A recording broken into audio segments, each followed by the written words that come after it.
हरि ओम श्री गणेशाय नमः। ओम गुरुवे नमः। हे गटगटवासी सद्गुरु दादा लक्ष्मी भगवान की जय। अज्ञान से ज्ञान में लाने वाले सद्गुरु को कोटि कोटि प्रणाम। अंधकार से प्रकाश में लाने वाले गुरुदेव को सादर प्रणाम, भगवान जी को सादर प्रणाम। आज दादा लक्ष्मी भगवान के ज्ञानवर्धक दृष्टांत और पॉइंट्स। संगत का असर। As the company so the colour. एक मिट्टी के डेले से सुगंध आ रही थी, दूसरे मिट्टी के डेले से दुर्गंध आ रही थी। जब दोनों मिले तो आपस में विचार करने लगे कि हम दोनों एक ही मिट्टी के बने हैं, फिर इतना अंतर क्यों है हम दोनों में। सुगंधित डेले ने कहा, ये संगत का असर है। मुझे गुलाब के नीचे रहने का अवसर मिला है और तुम्हें गोबर के नीचे रहने को मिला है। तो सी ऑलवेज दे से हैव द हायर कंपनी। ऐसा संग रखो, simple living and higher thinking. तो वो संग से होगा ना, हमारे विचार कैसे बनते हैं। तो सत्संग जब मिल गया हमको, तो संगत ऊंची का संग करो। जो अभी निकला नहीं है बेचारा, खुद वैसे बैठा है, हम उसका संग ले लेंगे सत्संग में आके भी, तो हमारा भी कल्याण नहीं होगा। तो so as the company so the colour.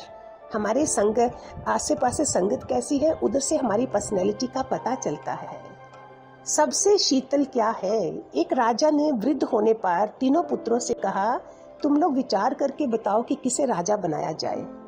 तीनों राजा बनने के लिए झगड़ने लगे। राजा ने कहा, मैं तीनों से एक प्रश्न पूछता हूँ, जो सही उत्तर देगा वही राजा बनेगा। प्रश्न था, सबसे शीतल क्या है।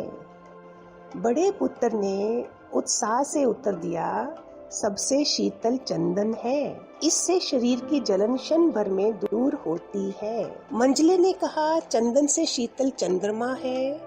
चंदन की शीतलता तो तन के लिए है, लेकिन चंद्रमा की शीतलता तन और मन दोनों के लिए उपयोगी है। तीसरे पुत्र ने उत्तर दिया, चंदन तन को, चंद्रमा मन को शीतलता देता है, लेकिन अच्छे लोगों की संगति केवल तन मन को ही नहीं बल्कि आत्मा को भी शांति और शीतलता प्रदान करती है।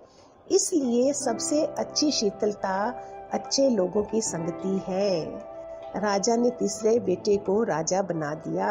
विचार देखो कैसे। इसी तरह से एक राजा ने अपने दोनों बेटों को भेजा, प्रिंस जो थे, कि मैं किसको वारिस बनाऊं। दोनों को लिमिटेड मनी लेके भेजा, जाइए इतने पैसों से दुनिया में घर बना के आइए। थोड़े दिनों के बाद एक तो बिल्कुल फ्रेश आया, पैसा भी बचाया है और खिला हुआ भी है। राजा ने पूछा, क्या हुआ। उसने बोला, मैंने सारे सबके दिलों में घर बना दिए, सारे घर मेरे हैं, तो पैसा बच गया। दूसरा थका हारा आया और पैसा भी लगा के आया। उसने पूछा, क्या हुआ। तो क्या हुआ, पैसा भी गया और घर भी कोई नहीं बना। पत्थर के घर कितने बना सकता था उस पैसे से। उसने दिलों में घर बना दिए।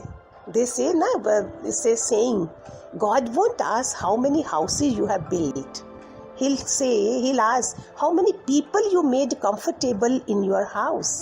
God won't ask how many cars you have. God will ask how many people you made comfortable in your car. So हमारे पास क्या जवाब होगा।